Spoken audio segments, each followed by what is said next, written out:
Okay, in a few words, learning is reciprocal. Yes, of Okay, course. very good. And it is the programs, our programs is based on learning by exploring, learning by doing, learning by error, learning by failure. This is also the one of the core things inside inspiration economy.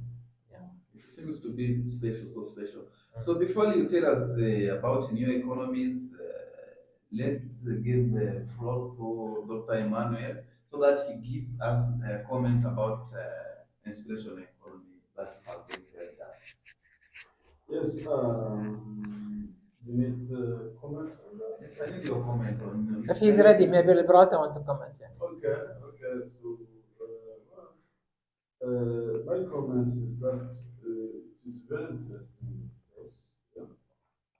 And I had no much comment on that because we are in a good hand because Dr. Buhindi has been writing too much on this inspiration economy, which is very new topic globally and very interesting. So, and he has exhaustively explained that. But probably I want to say that we don't at SIAS focus only on inspiration economy. We also have resilience economy program, which is also undertaken in our project, and the resilience economy, of course, complements inspiration economy. And we deal with societies that have been in hardship.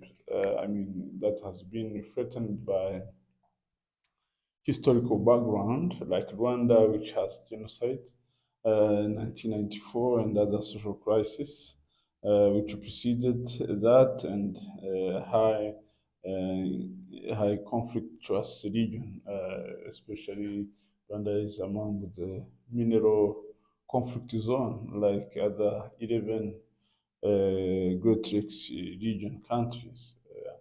This means that Rwanda as a society, we need to also to set up a resilience economy in the way that how did Rwanda recover after genocide, for instance?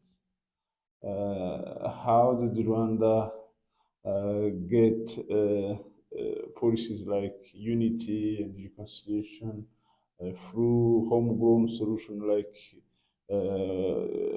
homegrown solution justice like gachacha, for instance, or how many schools have been bullied by Rwandans themselves under Umuganda program. How did which is a community work which is not paid, it's free. It happens once a month, but Rwandans has been able to build have been able to build different schools at different public infrastructure from Uganda. There are a lot of research about that.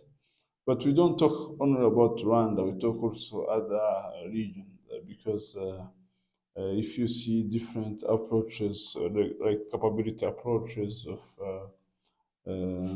Amartya Sen and others, so how can we build capabilities from the poor so that he grows up to the middle income household base, yeah?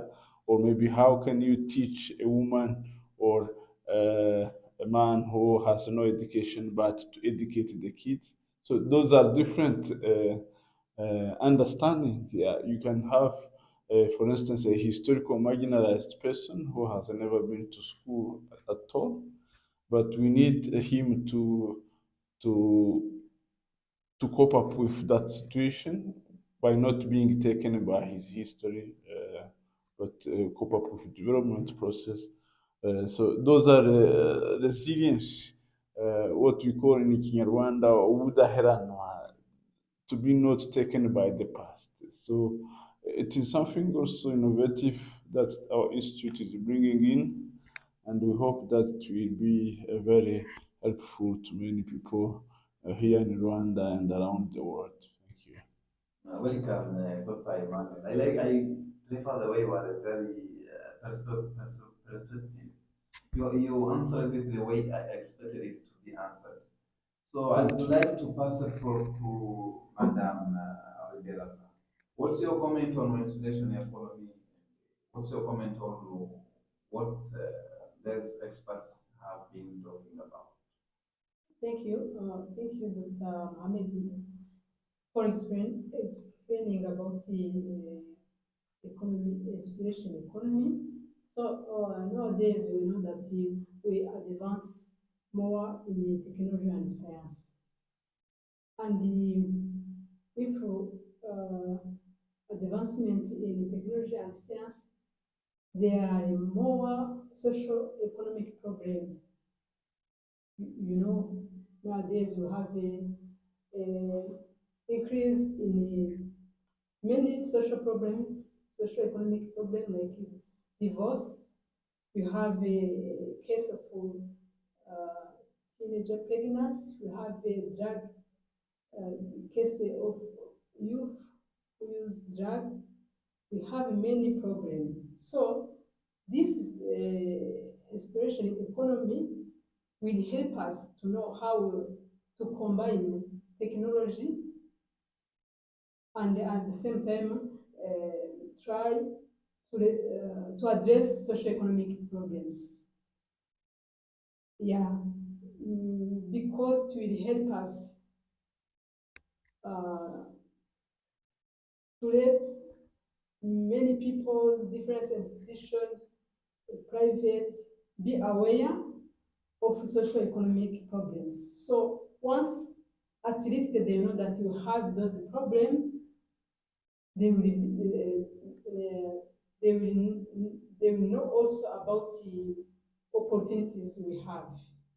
So let us each other either inspire or inspired so that we contribute together to our development.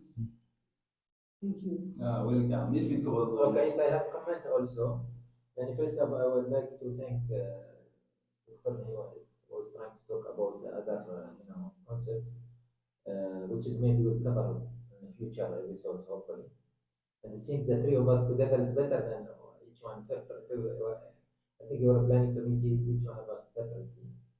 Uh, but I would like to say that it's not only about solving current problems.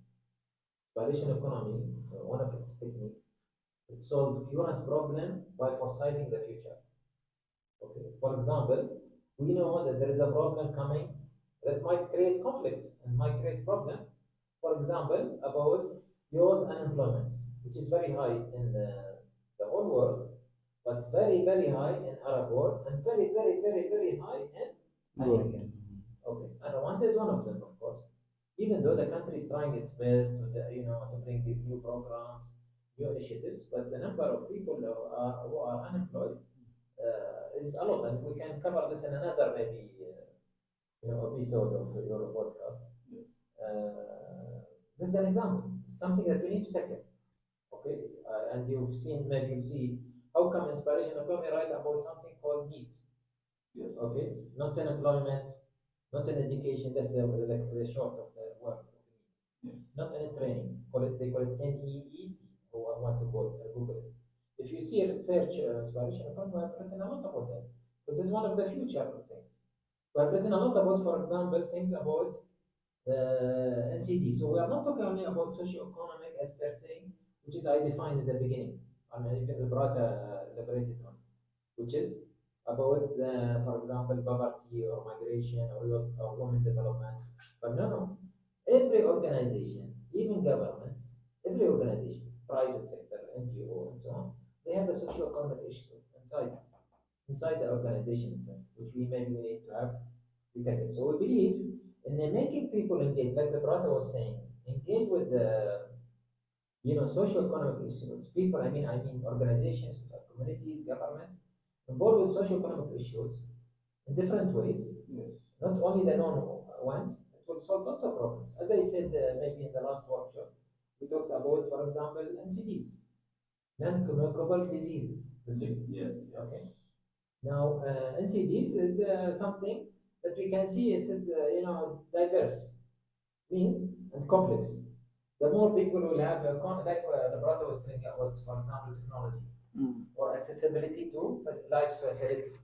When people have the, the capacity to buy a car and so on, what they are losing at the same time, because they don't walk a lot, they are losing there unless they take care about that. And very few people they are aware about that, even if there is government programs for that. For example, they will lose their movement less, obesity will increase, diabetes will increase, blood pressure will increase, okay, asthma will come, and so on. So these diseases, and by the way, with the climate changes also, these diseases are increasing. Okay, and actually now we are writing something about climate change and so on, as a paper and so on. So I believe